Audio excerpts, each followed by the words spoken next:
Yo, what's up, guys? Welcome back to another video. It's been a while. I've missed you all. In case you've been wondering why I haven't put up a video in such a long time, it's because I've been crazy busy. Recently had a baby, so there's been a huge delay in putting out videos, but I'm back and I want to start pumping them out on a more regular basis. Of course, kicking it off here with the BiS list for Feral Druid in Phase 2. So no more delays. Let's get right into it. Thanks for clicking on the video. First things first, like we do with every BiS list video, I just want to briefly show you the talents and glyphs. As you can see here, if you're familiar with my channel at all, you know that I'm not a bear weaver, I'm a flower shifter. And if those words don't make any sense to you, then I'm sure I can help answer them for you in my Discord, and there's a link to my Discord down below. These are the talents that I run. The biggest thing that you want to look out for here that I run is 5 out of 5 feral aggression, and the glyphs don't change. Now let's jump right into the gear. Now there's actually nothing too controversial here about the gear. What is BiS for Feral Druid is quite clearly BiS. But I will go through each individual piece, talk about why it might be BiS, the importance of it, how it competes with other gear items and other gear slots with other classes, and try to tell you some alternative options as well. So let's get into it. Now, first things first is the tier head. What's nice about tier head is this is actually obtainable with emblems. So super easy, just, rack up some emblems over time and get this as soon as you can. This should probably be your first purchase with emblems. Nothing else should be of value as much as the tier head will be for you with your emblems. So save up and buy your tier head with that, unless you're just going to get lucky and your guild just give it to you after you kill Thorum on 25 man. Your BiS neck is Pendulum of Infinity. This comes from General Vezax on hard mode in 25 man. Now this is a really good neck. It's of course your BiS, but this is pretty contested, firstly, and secondly, you have a really good second BiS neck as a Feral Druid, which is Seed of Budding Carnage, coming from 10-man hard mode Freya, which is really solid. One reason why I really like this neck piece is because, of course, it does have the armor pin, which we're looking for, but it also has hit rating, and as you know with Feral Druid, the hit rating can be a little tough to juggle, especially after we drop something like Grim Toll. We lose a whopping 84 hit or whatever it is that's on Grim Toll. So we might have some hit issues along the way as we're obtaining our full and complete BiS. So Seed of Budding Carnage is a neck piece that I'm personally going to be seeking very early on to have for long term until I get my Pendulum of Infinity. Now I'd highly recommend you do the same, as that neck is just phenomenal for us. Now our best shoulders, shoulder pads of the Intruder. This is coming from Iron Council hard mode, 25 man. This is BiS for basically everyone. This is going to be BiS for both cat and bear and rogues. So it gets pretty contested here on this leather piece. It does have a lot of hit on us on this one, so it's going to be tough to know like who you actually give this to. It's probably going to go to your feral or your combat rogue first, if I had to guess, in terms of priority, but it just depends. This is a tough one. Good luck getting it, as Iron Council is kind of in a weird state right now, at least based on the first wave of beta testing, so this one might be a little slow to obtain, but good luck getting it. Your best cloak is going to be Drape of the Faceless General. This comes from 10-man General Vezax hard mode. Additionally, another really good cloak would be Drape of Icy Intent. The problem with Drape of Icy Intent is, despite it being a higher eye level, which is really nice coming from hard mode Hodier 25 man, it has a lot of hit that we don't need. We have a surplus of hit at this point in our gear. And because it is a 252 eye level cloak with like a lot of really good hit, this is BiS for other classes. Think like Hunter, Shaman. I'd imagine this is probably BiS on Assassination Rogue.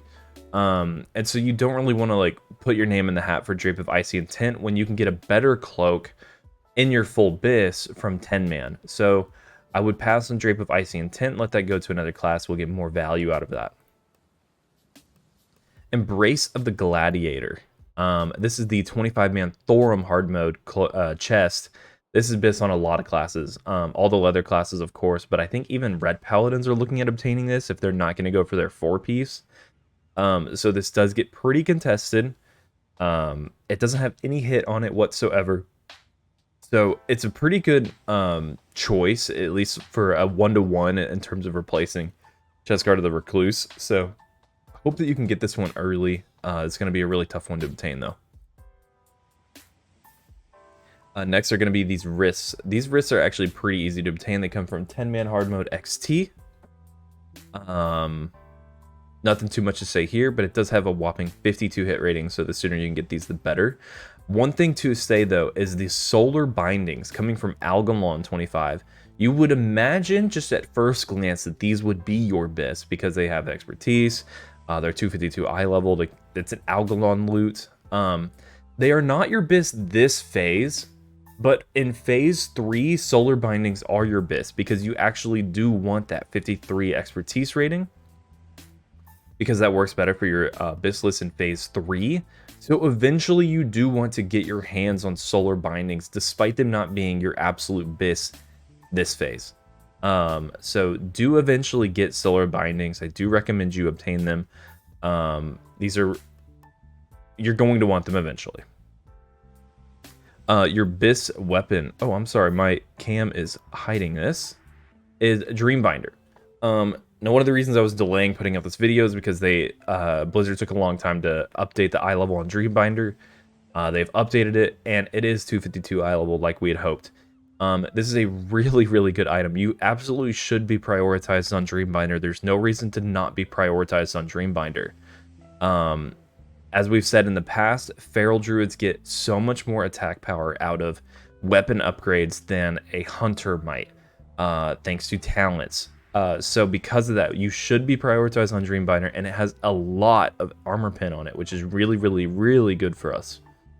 Alternatively, another really good item would be Dark Edge of Depravity.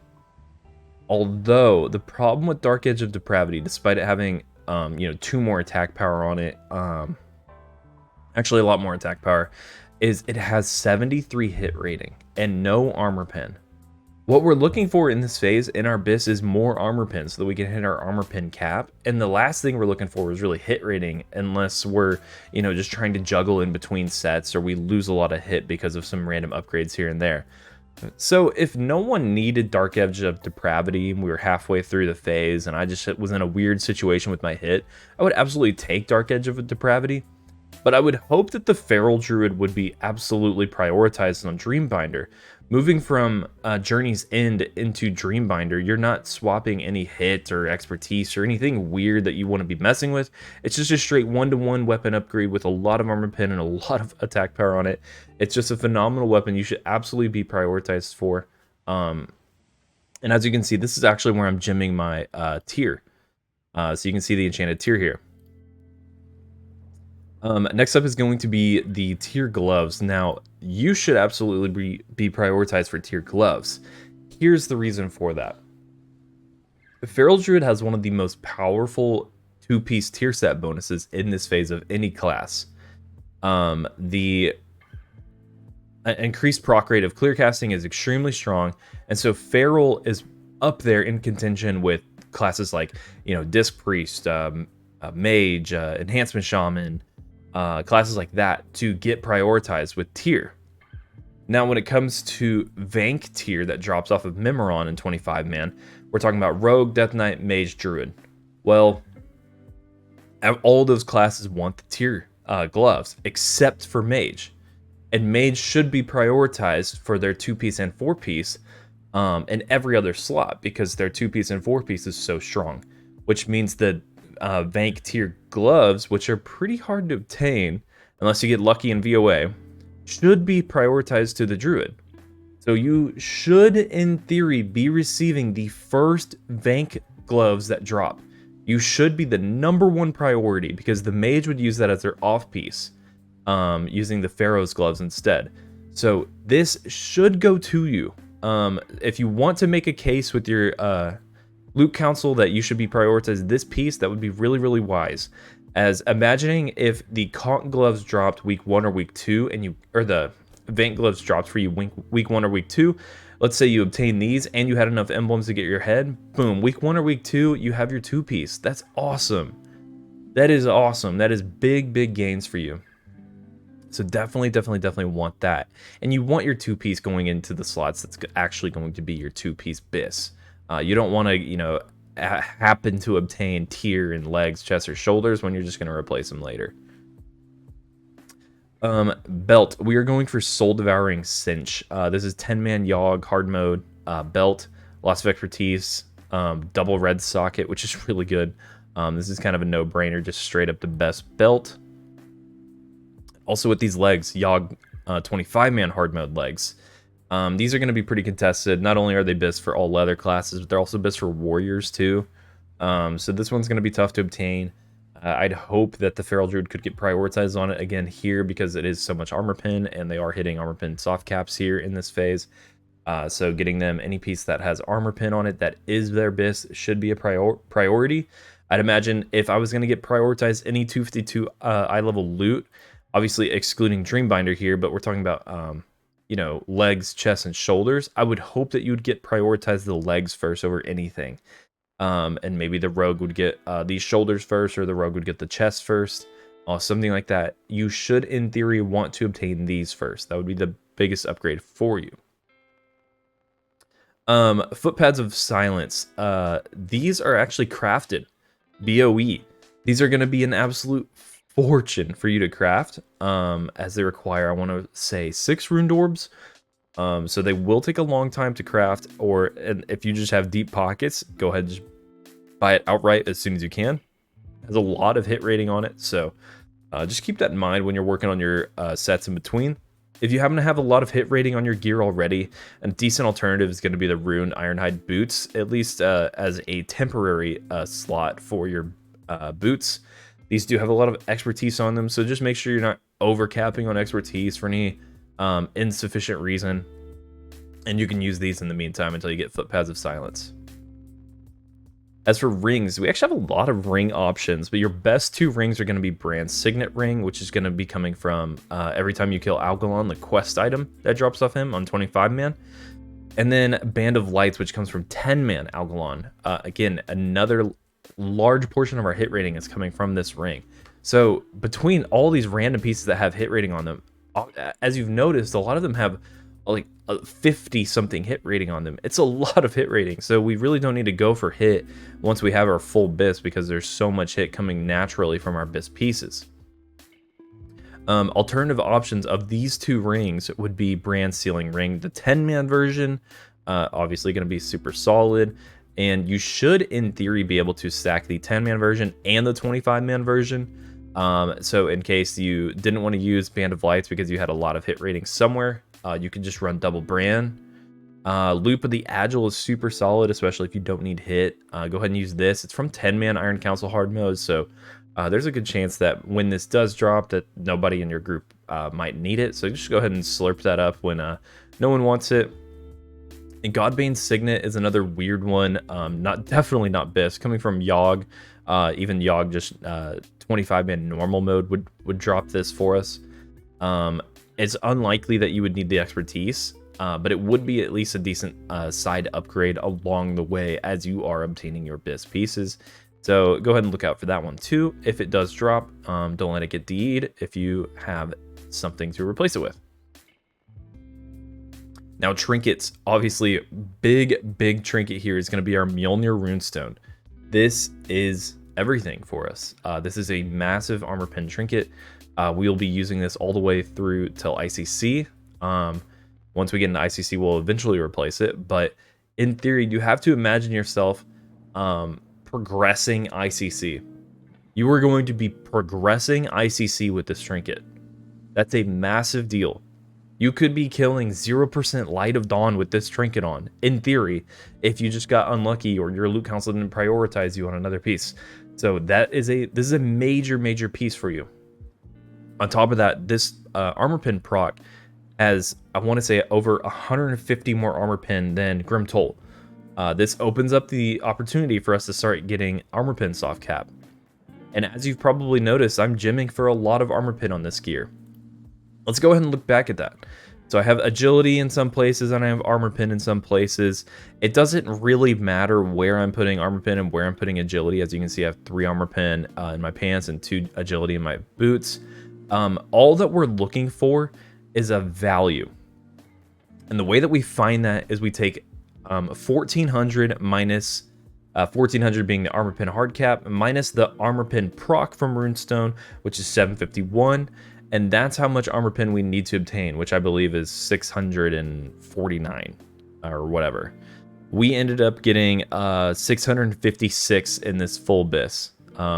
So once you have your soft cap, you can just go ahead and start gymming for agility. So there's no need to be going over any more armor pin until we replace something like Mjolnir. Until we are able to outright have 1400 armor pin without any procs, then we just go for soft cap. That's just going to do the most damage for you. Now, the biggest question is, at what point do we start gymming for armor pin to go for soft cap? And even if you aren't able to hit soft cap, and I want to say the threshold for that, at least according to historic values and according to Sims, is going to be somewhere in the ballpark of 400 to 500 armor pin. So once you are able to obtain somewhere around there just by straight gymming, you should in theory be able to go full armor pin on your gyms. Now, that's actually easier to obtain than you might think it is. That means week 1, if you were able to obtain Mjolnir Runestone, week 1, just get super lucky in your 10-man. In theory, you'd be replacing a Grimtoll with 80-something hit rating on it. So if you can make up the gap in 80-something hit rating, say you get Footpads of Silence crafted too, because you're not only super lucky, but super rich. In theory, if you were gymming full armor pin at that point, you're going to end up somewhere around 410, 415 armor pin. You'd be dropping a boatload of agility to do so, but you could do it. I would personally recommend maybe waiting a little bit longer, maybe wait till you get Drape or a Dreambinder even, or even these leggings. After that, plus Mjolnir Runestone, I'm probably looking to be going full armor pin gems. Something like Band of Lights is going to be really, really solid as well, because it's going to be making up that hit rating gap that we lose from replacing Grimtoll, but also adding armor pin to get our armor pin cap, soft cap off. So whatever that looks like for you, I'm personally going to be looking for about 500 armor pin rating. If I can obtain 500 armor pin rating, I'm going to go for it. That's just me. Okay, now your second best trinket is probably Comet's Trail.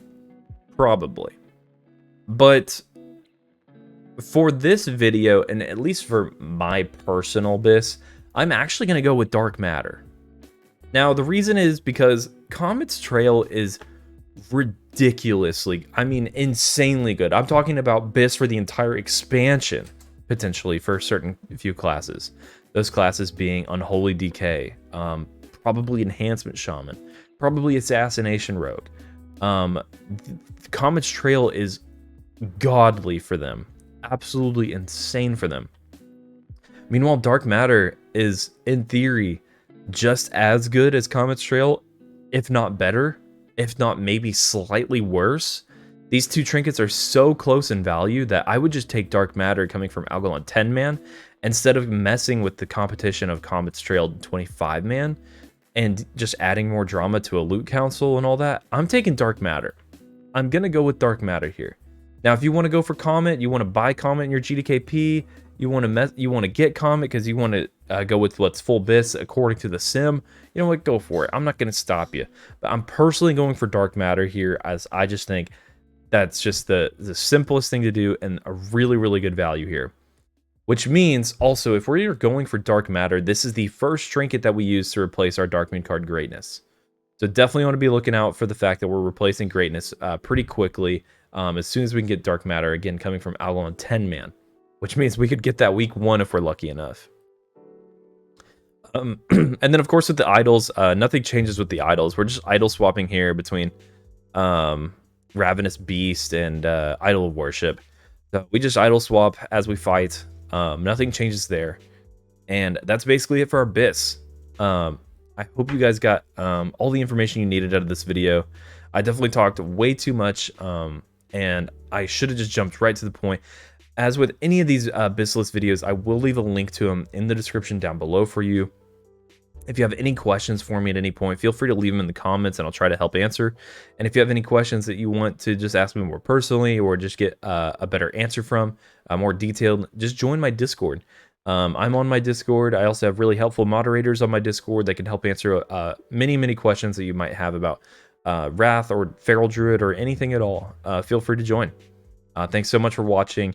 If you have a Feral Druid in your raid and you want to recommend them a BiS list, definitely recommend them in this video, as I feel like I've gone over in depth every single slot pretty well. So cheers guys, thanks so much for watching. I'll see you on the next one. Peace.